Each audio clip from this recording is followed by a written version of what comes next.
네, 우리 예배를 섬기는 우리 할렐루야 찬양대 우리 지휘자님 또 우리 피아노 그다음에 바이올리니스트까지 우리 모든 대원들이 올 한해도 찬양으로 잘 섬겨 달라는 마음으로 격려의 박수 한 번 더 부탁드립니다.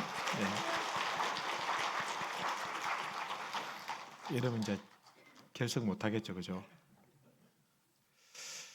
제가 우려했던 일이 오늘 발생했습니다.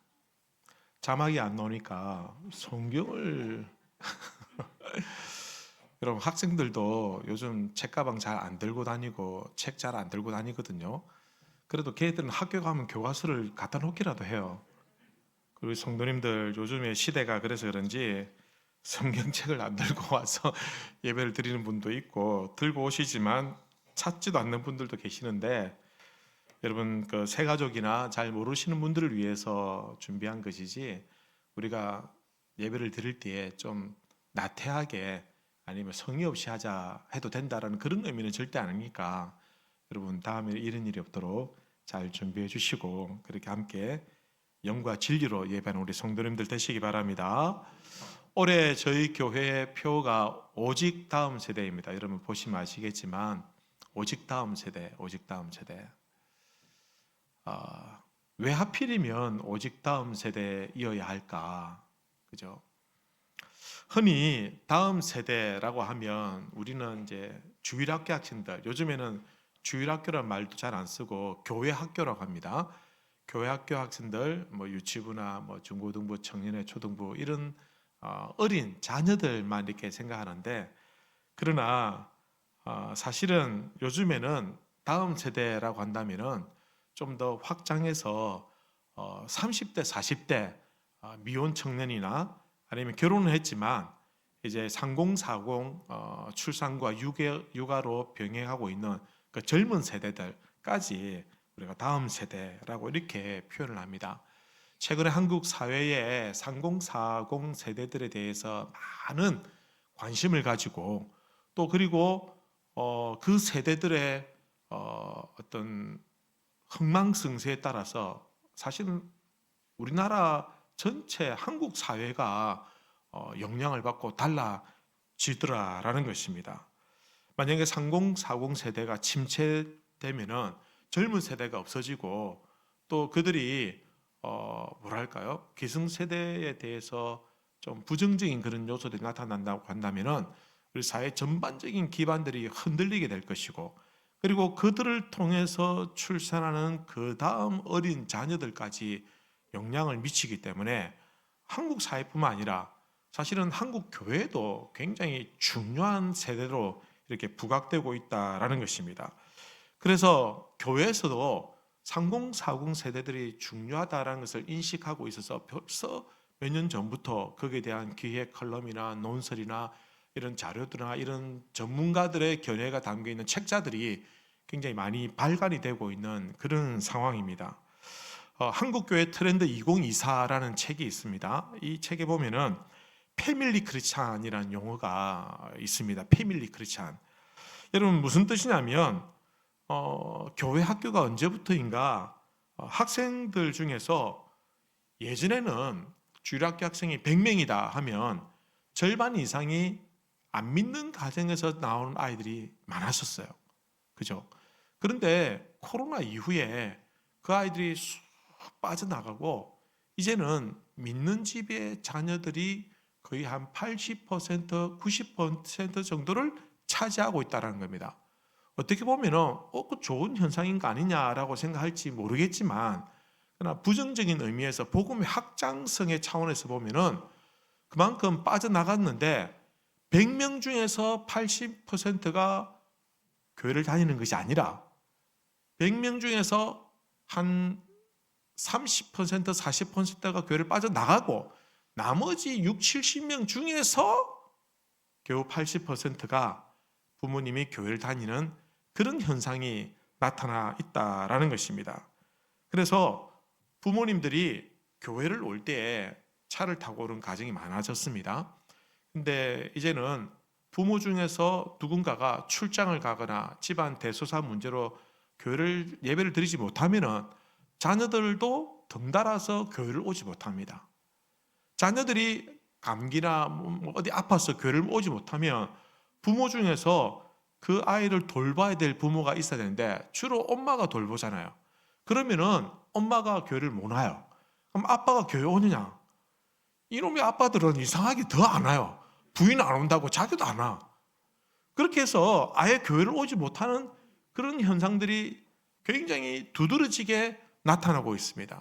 이것을 가족 종교화라고 표현합니다. 그러니까 이제 가족 전체가 교회를 다니고 신앙적인 그런 색깔이 두드러졌지만, 그러나 교회에서 볼 때 출석률이 굉장히 급격하게 저하되고 떨어지는 그런 현상들이 나타났다라는 것입니다. 여러분, 최근에는 부모, 우리 기독교인들이 유튜브를 통해서 신앙적인 생활을 하는 경우들이 많습니다.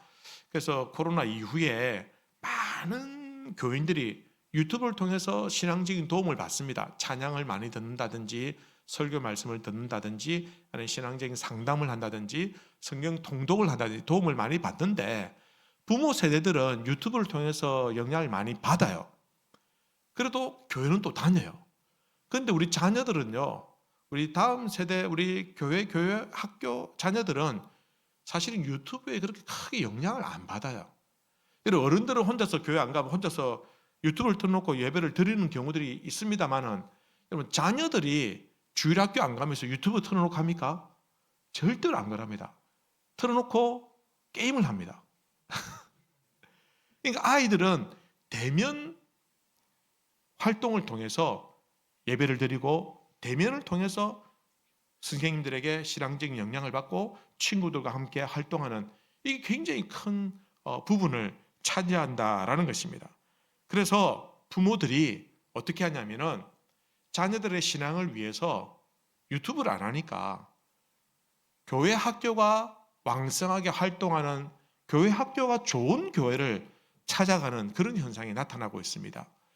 예전에는 부모들이 자기가 신앙생활을 할 때 교회를 결정합니다. 자기 중심으로. 그래서 뭐 설교 말씀이 어떻고 또 뭐 교회 환경이 어떻고 이런 것들을 1순위로 꼽는데, 요즘 30, 40 세대들은 그것보다는 자녀들이 교회 학교 활동을 잘할 수 있는, 신앙적으로 도움을 받을 수 있는 그런 교회를, 설교가 별로 안 좋아도 환경이 좀 어떻게 해도 어쨌든 아이들에게만 좋은 영향을 미치면 그게 교회를 옮기는 기준이 되더라라는 것입니다. 30, 40 세대들은요, 젊은 세대를 이제 막 졸업했습니다. 그런데 기성세대가 돼야 되는데 기성세대에 대한 거부감이 좀 있어요. 그래서 기성세대에 들어가는 것을 거부하고 자기들끼리 따로 외딴섬을 형성해서 독특한 그런 세대로 또 형성하고 있다라는 것입니다. 그래서 플로팅 크리스찬이라는 그런 말이 생겼습니다. 플로팅 크리스찬이라는 말은 무슨 말이냐면, 온라인상으로 떠돌아다니는 그런 성도들을 플로팅 크리스찬이라고 표현을 하고 있습니다. 기성세대가 볼 때는 좀 이해가 안 되는 부분이 있어요. 사실은 아니, 우리는 애 5, 6명 놓고도 다 알아서 했다. 뭐 시어머니 도와주지도 않았고 그냥 알아서 다 했는데, 요즘 친구들은 애 하나 놓고도 저렇게 쩔쩔매면서 저렇게 교회도 열심히 안 다니고 참 이해가 안 된다. 이런 표현들을 많이 쓰지만, 그러나 여러분, 30, 40 세대들은 그들 나름대로의 어려움이 있고 굉장히 많은 고충과 애로사항이 또 있더라는 것입니다. 왜냐하면 그들은 저희 기성세대가 30, 40 때 겪지 않았던 그런 불확실성 속에서 살아가고 있습니다. 결혼의 문제가 옛날처럼 그냥 선도 뭐 제대로 안 보고 한 2, 3번 보고 결혼했던 그런 시대가 아닙니다. 결혼에 대해서 그 가치관이 확 달라졌어요. 그래서 요즘에는 결혼을 안 해도 상관없다는 그런 젊은 층들이 굉장히 많이 늘어나 있습니다. 결혼을 하게 되면 굉장히 큰 부담을 가져요. 그리고 출산, 육아, 그리고 주택을 마련하는 이런 데 대해서 굉장히 큰 부담을 가지고 있기 때문에 쉽게 그들이 어떤 책임져야 될, 결정해야 될 일은 많고 거기에 대한 부담감은 크기 때문에 상대적으로 사회에서나 이런 데서 굉장히 위축이 되고 회피하고 그 문제 상황을 외면하는 그런 현상들이 나타나더라라는 것입니다. 그래서 국가적으로 3040 세대들을 위해서 굉장히 많은 제도적인 복지적인 그런 차원에서의 어떤 준비를 마련합니다.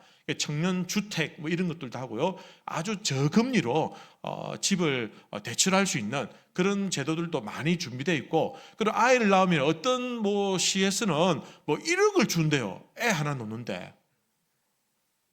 생각이 있으시면 제가 또 소개해 드릴까요? 그러니까 출산하고 양육할 수 있도록 1억을 지원해 준다는 거예요. 예전에는 꿈도 못 꿀 일인데 지금 그렇게 하고 있는 지방자치도 있다라는 것입니다. 그런데도 불구하고 3040들이 쉽게 결혼 안 해요. 쉽게 출산 안 해요. 그만큼 시대가 다르고 그들이 가지고 있는 그 부담감은 우리 기성세대가 생각하고 있는 것보다 훨씬 더 무겁고 심각하다라는 것입니다. 그래서 저출산으로 OECD에서 최저 국가가 우리나라고 이렇게 알려져 있는 겁니다. 여러분, 이러한 현상들이 고스란히 교회 안에도 들어왔습니다. 그래서 교회 안에도 3040 세대들이 굉장히 힘들어요. 예배를 드리는 그 자체도 부담되고, 왜냐하면 애를 데리고 가고 아침에 애 데리고 나오는 게 전쟁이거든요. 예전에는 그냥 막 뭐 코씩 닦아주고 뭐 얼굴 한번 문대주거나 데리고 왔지만, 속된 말로 거지같이 데려왔지만 요즘엔 안 그래요. 왕자같이 공주같이 딱 준비해가 데려와야 되기 때문에 아이들 아침에 그 애들 보채는 애들 준비시키고 오는 게 전쟁이고, 교회 오면은 너무 피곤해가지고 예배 드리는 시작하는 그 순간부터 막 졸음이 쏟아지고 아이들 신경이 쓰이고 하는 거지. 예배도 제대로 집중하기가 어려운 것이 현실이다라는 것입니다. 그러니 그들의 교회 안에서 뭔가 충성을 하고 봉사를 하고 이런 활동들을 한다는 것은 더 큰 부담으로 와닿을 수밖에 없다라는 것입니다.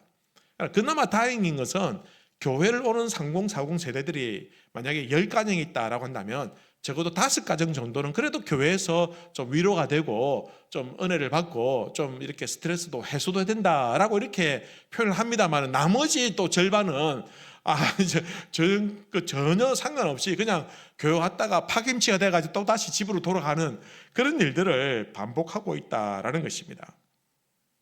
그래서 교회가 우리 3040 세대들에 대해서 굉장히 관심을 가지고 그들이 신앙생활 잘할 수 있도록 도와줘야 됩니다. 요즘에 3040 세대들은 종교에 별로 관심이 없어요.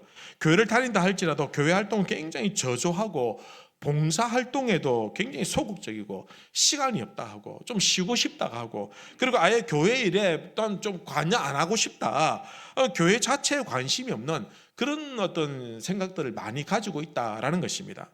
만약에 이대로 둔다고 한다면 어떻게 될 것인가?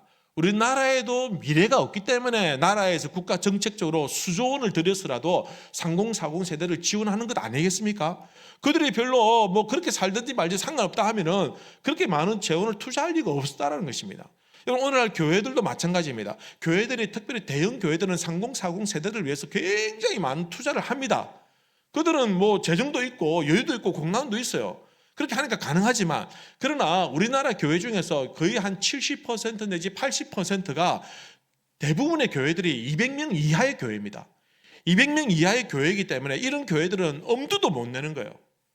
이런 교회들은 교역자, 부교역자 한 명 두기도 어렵고, 있다 할지라도 3040 세대를 위해서 뭔가를 투자하고 그들에게 뭔가를 베풀 수 있는 그런 여력이 없다는 겁니다.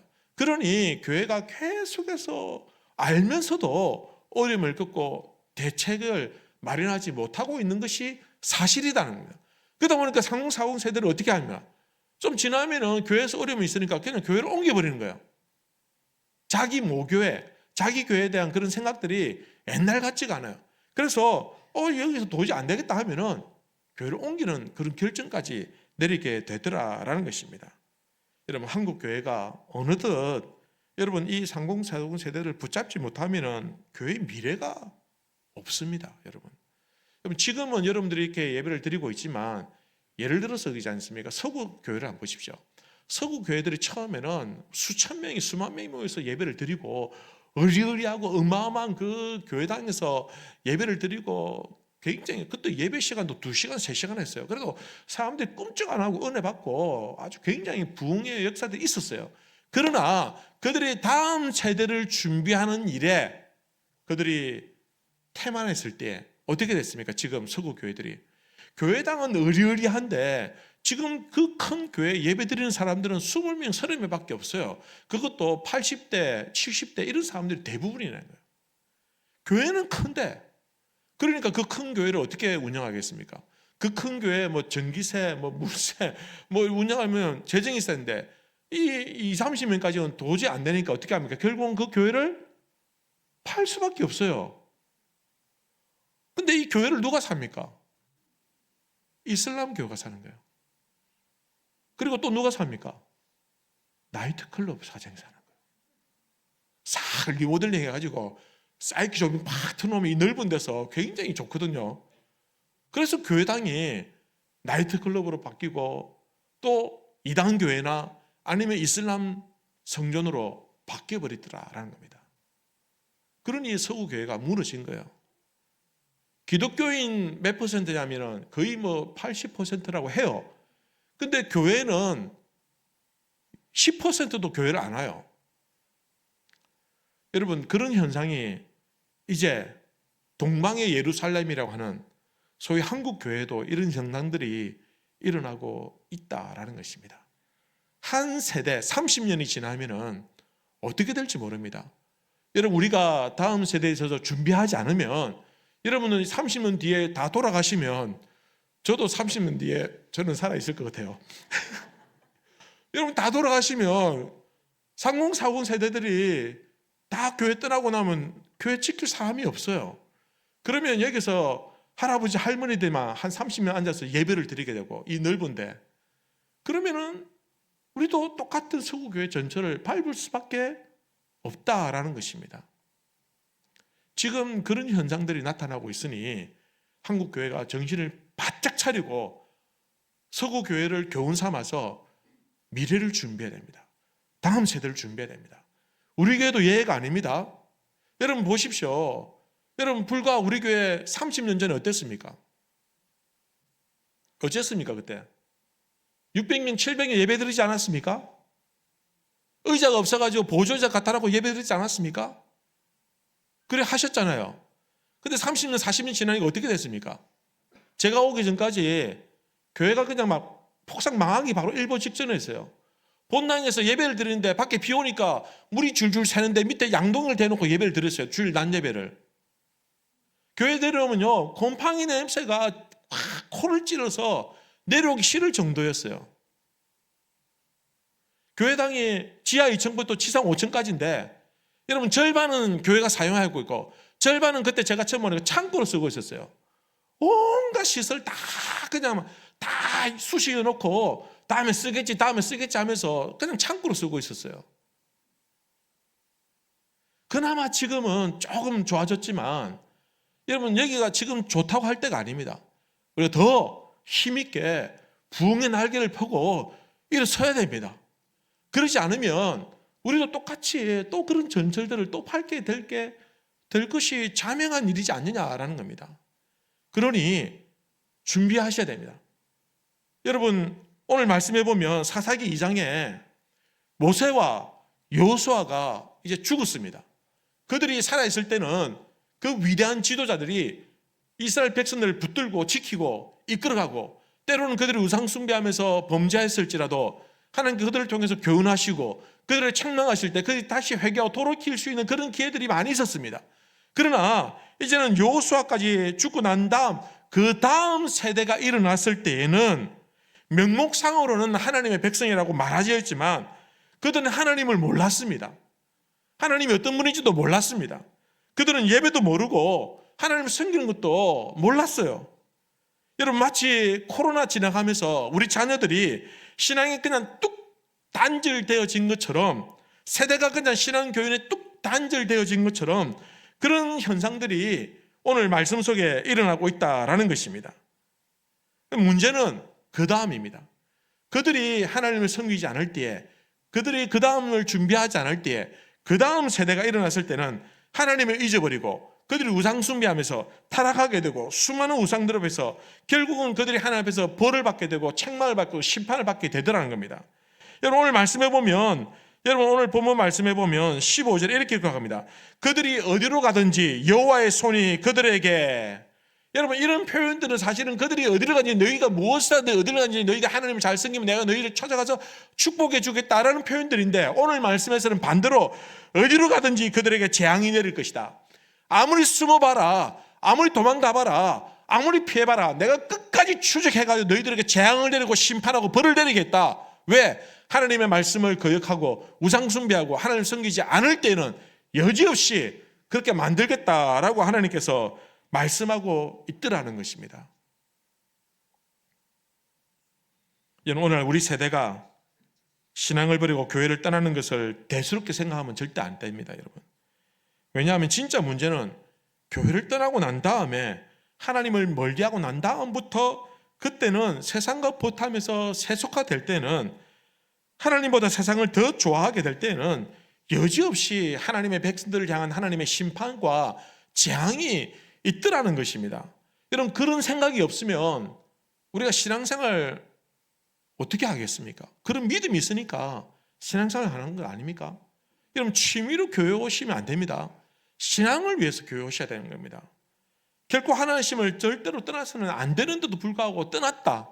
그때는 하나님의 준엄한 심판이 기다리고 있다. 이게 성경에서 우리에게 가르쳐주고 교훈하는 것이다라는 겁니다. 여러분 이스라엘 백성들이 엄청난 위대한 하나님 능력과 역사들을 경험했습니다. 출애굽할 때 홍해를 건너고 광야에서 하늘에서 만나온 메추라기가 떨어지고 여러분 반석을 쳤을 때 반석에서 물이 터져 나오고 여러분 하늘에는 구름 기둥이 따라다니고 전쟁에는 불 기둥이 있어서 춥지 아니하고 옷이 헐지 아니하고 배고프지 아니하고 그렇게 놀라운 역사를 경험하고 가나안 땅에 들어갔어요. 들어갈 때 여리고성을 말 한마디 하지 아니하고 침묵했을 때 그냥 성망 돌았는데도 불구하고 하나님 그 성을 무너뜨리시고 그들을 쉽게 이겼습니다. 여러분 그들이 이스라엘 백성들이 가나안 땅에 들어갔을 때에 그 부족들이 연합군을 구성해가지고 이스라엘 백성들과 싸우려고 할 때 그들은 이미 훈련된 군사이지만 이스라엘 백성들은 제대로 군사 훈련도 받지 못했고 무기도 없었어요. 그러니까 그들을 격파하고 싸워 이겨나갔습니다. 땅을 차지했습니다. 축복을 받았습니다. 이제는 농사 지었습니다. 광야에서 흙먼지 뒤집어 쓰면서 돌아다니는 그런 광야 생활이 끝나고 가나안 땅에서 하나님 주시는 그 축복을 누리고 있었습니다. 그런데 편안해지니까 좋아지니까 아무 문제 없으니까 그때부터 태만해지고 하나님 섬기지 않냐고 하나님 잊어버리더라는 겁니다. 왜? 아무 문제가 없으니까. 지금 잘 먹고 잘 살고 있으니까. 지금 아무 문제 없으니까. 지금 교회를 안 가도 아무 문제 없으니까. 교회를 안 다닌 지 1년이 지나고 2년이 지나도 3년이 지나도 나는 아무 문제 없으니까 그냥 그렇게 살면 되는 줄 알고 그렇게 살더라는 것입니다. 왜 그렇게 됐을까요? 첫 번째 이유는 그들이 미래를 예상하고 준비하지 못했기 때문입니다. 여러분 2장 10절 말씀 보시면 이렇게 기록합니다. 그 세대 사람도 다 그 조상들에게 돌아갔고 이제 앞에 위에 세대들이 하나님 잘생긴 사람들이 다 조상들에게 돌아갔다 죽었다라는 말입니다. 그 대단했던 모세도 죽었고 여호수아도 죽었고 갈렙도 죽고 그들의 시대는 이제 끝났다. 그리고 그 다음 세대가 일어났지만 그러나 그 다음 세대는 하나님을 알지 못하더라. 왜 그랬을까요? 준비하지 않았기 때문에 말씀으로 가르치지 않았기 때문에 편안하니까 하나님 안 섬기고 예배 안 드리고 지금 어떠라고 말씀 어기고 하는 거 지금 하나님 축복을 받아서 아무 문제 없거든요. 그러니까 그 예배 자리에 안 나와도 자녀를 그냥 방치한 거예요.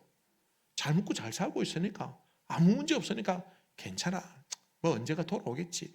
이런 생각을 가지면서 그냥 준비하지 않으니까 결국은 그들이 하나님을 떠나게 되더라라는 것입니다. 우리가 지금 좋을 때 해야 될 일이 무엇이냐. 더 긴장하고 더 마음을 다잡아서 다음 세대를 준비해야 됩니다. 여러분. 준비하지 않으면 우리 교회도 미래가 없습니다. 여러분, 여러분의 가정에 지금 아무 문제 없다고 방심하지 마십시오. 여러분이 적당하게 교회를 다니고 세상 일도 분주하고 자녀들 신앙 교육에 신경 안 써도 아무 문제 없다고 안심하지 마십시오. 지금 여러분들이 신앙생활 제대로 안 해도 아무 문제 없는 것은요, 지금 하나님 봐주는 겁니다. 하나님 지금 기다리고 있는 겁니다. 여러분, 여러분들의 부모 세대들 덕분에 좀 쉽게 말해서 부모들의 영빨 때문에 지금 먹고 살고 있는 거예요. 조선의 순교자들이 피를 흘리고 교회를 세우고 핍박과 고난 가운데서도 인민족이 하나님을 섬기고 바르게 세워나갈 때 한국교회가 크게 부흥의 역사를 경험하게 했고 복을 받았습니다. 경제적으로도 여러분 새마을운동 하나해가 잘 살았겠습니까? 하나님이 축복해 주셔서 이 나라 인민족이 경제적으로도 크게 복을 받았다라는 겁니다. 그런데 일어났을 때에 신앙교육 제대로 하지 아니하고 태만하게 될 때에 여지없이 지금 보십시오. 한국교회가 곤두박질하고 있지 않더냐는 겁니다. 마찬가지입니다. 여러분 우리가 지금 그래도 버티고 있는 것은 우리 부모님, 우리 어머니, 우리 아버지, 우리 할머니가 기도해 줬던 그 기도빨로 지금 살고 있는 것이지 지금 내가 하나님 잘 섬겨서 복을 받고 있는 것은 절대 아니라는 것입니다.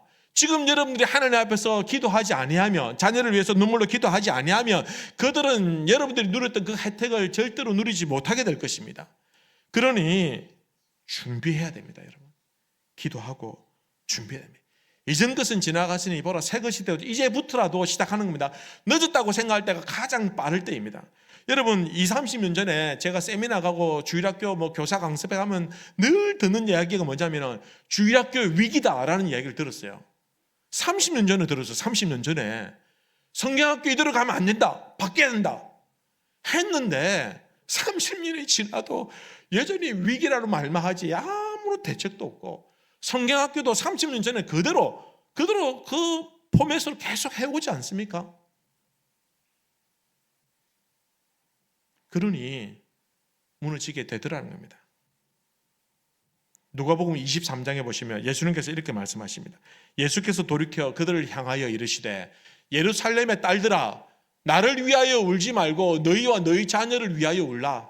내가 십자가에 못 박혀 죽는 거 그것 때문에 울지 마라. 그게 문제가 아니다. 지금 가장 중요한 문제는 뭐냐면 지금 이제 너희들과 너희 자녀들이 장차 당할 고난이 있고 핍박이 있고 어려움이 있고 환난이 있을 것인데 그거 너희 도대체 어떻게 감당할래? 어떻게 감당할래? 그러니 믿음으로 준비하라는 겁니다.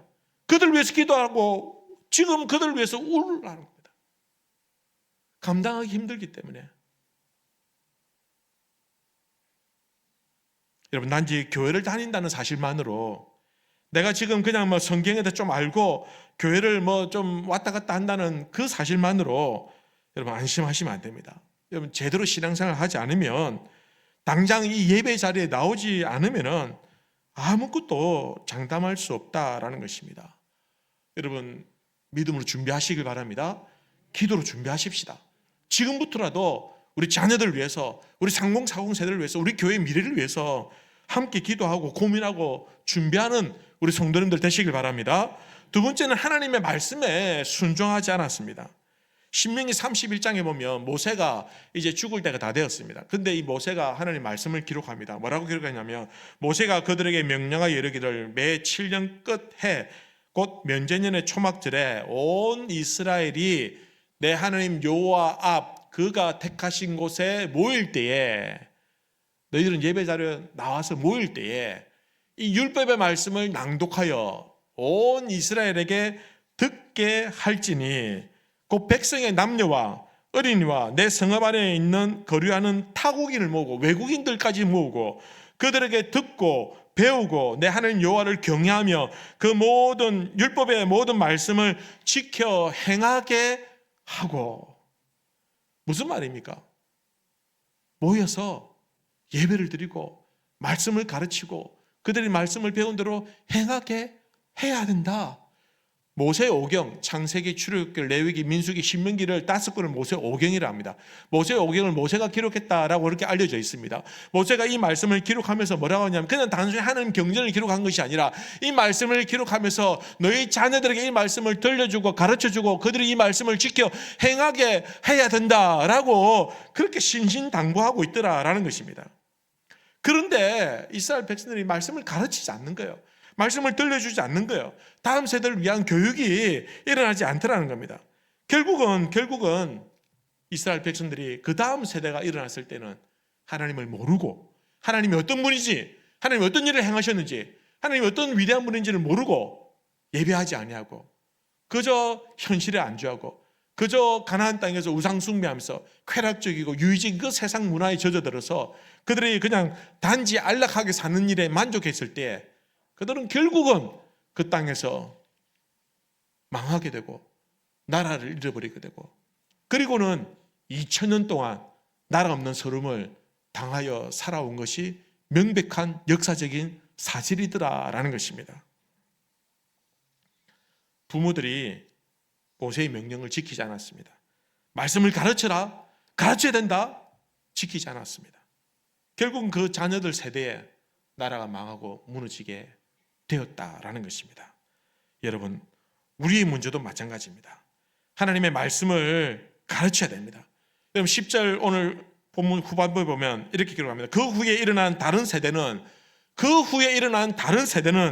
여호와를 알지 못하며 여호와께서 이스라엘 행하신 위하여 행하신 일도 알지 못하였더라. 하나님이 행하신 일들을 알지 못하였더라. 여러분 아이들을 위해서 영어 수학 가르치고 공부 가르치고 학원 보내고 스펙 쌓기 위해서 투자하고 다 좋습니다만은 그러나 가장 중요한 하나님의 말씀을 가르치고 그 말씀대로 살 수 있도록 그들의 영혼을 살리는 그 말씀을, 그 생명의 말씀을 그들이 배워 지킬 수 있도록 그 일에 우리가 최선을 다하고 힘을 모아야 된다라는 것입니다. 여러분 교회 학교가 모여서 해야 할 일 가장 중요한 일이 무엇입니까? 예배드리고 말씀을 배우고 말씀을 지키는 것이 가장 중요한 일입니다. 여러분 우리 교회의 미래를 생각하면 우리 성도들과 아이들에게 성경을 가르치는 일이 가장 중요하다라는 것입니다. 여러분 신앙의 본을 보이지 못할 때에 여러분 그때는 그 다음 세대는 여호와를 알지 못하였더라. 하나님을 알지 못하면 어떻게 됩니까? 우상 숭배하고 세상대로 살 것이고 그럼 그 다음에 어떻게 됩니까? 하나님의 진노와 재앙이 기다리고 있다라는 것입니다. 자녀들이 왜 몰랐을까요? 부모에게 들은 이야기가 없기 때문에. 자녀들이 왜 모릅니까? 부모가 그들을 위해서 기도해주고 하나님 말씀을 가르쳐주지 않았기 때문에 예배가 얼마나 중요한지 하나님을 섬기는 것이 얼마나 중요한지 그들에게 보여주지 못했기 때문에 자녀들이 모르더라는 겁니다. 부모가 먼저 급한 일이 있으면 예배 빠지고 딴 데 가는데 아이들이 그거 보고 고스란히 배우니 예배보다 더 중요하다고 판단되면 무조건 교회 안 가고 딴 데 가는 거예요. 부모가 성경 말씀을 읽지 않는데 자녀들이 어떻게 집에서 성경을 읽겠습니까? 부모가 집에서 밥 먹을 때 기도도 안 하는데 자녀들이 무슨 기도를 하겠으며 그들이 무슨 하나님을 섬기겠냐라는 것입니다. 그러니 그들에게 간증도 없고 은혜에 대한 보답도 하는 삶도 없더라라는 것입니다. 여러분 자녀들 문제 이전에 우리의 신앙의 문제입니다. 하나님이 베푸신 은혜를 잊어버리고 우리가 세속화돼서 살게 되면은 모든 것들 다 잊어버리고 예배도 등한시하고 기도도 등한시하고 말씀도 멀리하면 신앙의 열정을 잃어버리면 그 다음은 여지없이 망하는 길밖에 없다라는 것입니다. 사랑하는 성도 여러분, 다음 세대 문제는 우리 교회뿐만 아니라 한국 교회의 문제이고 어떻게 보면 한국 사회의 문제입니다. 여러분 이대로 가다가는 주저앉아 망하는 건 시간 문제입니다. 우리 신앙의 선배님들의 흘린 눈물을 기억하면서 그들이 세운 우리 교회, 그들이 참 뼈 빠지게 여러분 우리 권사님들, 우리 집사님들, 장로님들 그렇게 하셨잖아요. 처음 이 교회를 세울 때 벽돌 직접 날랐다면서요. 지금 벽돌 나릅시다 하면 누가 나르겠습니까? 그때는 벽돌도 직접 나르고 물 터져가지고 그거 지킨다고 불침범 서고 헌금할 게 없어서 금가락지에 돌 그거 가락지 팔아먹고 그렇게 해서 교회 세운 것 아닙니까? 이 교회를 지켜야 되지 않겠습니까? 지켜나가야 되지 않겠냐는 것입니다. 그러니 우리가 다시 한 번 더 마음을 가다듬고 우리 다음 세대에게 신앙의 유산을 물려줄 수 있도록 그들이 하나님만을 경외하고 살아가는 방법을 배울 수 있도록 그래서 그들이 하나님을 섬김으로 말미암아 망하지 않고 하나님의 축복을 받을 수 있도록 우리가 다음 세대를 위해서 기도하고 배려하고 응원해주고 기다려주고 힘을 주고 그렇게 함께 이루어갈 때 우리 교회에 소망이 있다라는 것입니다. 여러분 10년 뒤에 30년 뒤에 여러분 우리 교회가 이 자리가 가득 차고 우리 다음 세대가 불같이 일어나서 우리 교회가 크게 하나님 앞에서 부흥하고 또한 주님께서 우리에게 맡겨주신 그 사명을 감당할 수 있는 교회가 되기를 소원합니다. 함께 기도하면서 준비하십시다. 올 한 해 한 번 한다고 해서 되지 않은 거 다 알고 있습니다. 하지만 올해부터 시작해서 더욱더 적극적으로 더 힘을 내고 해마다 힘을 더하여서 반드시 다음 세대를 살리는 교회, 소망이 있는 교회가 되시기를 우리 주님의 이름으로 축복합니다. 기도하십시다.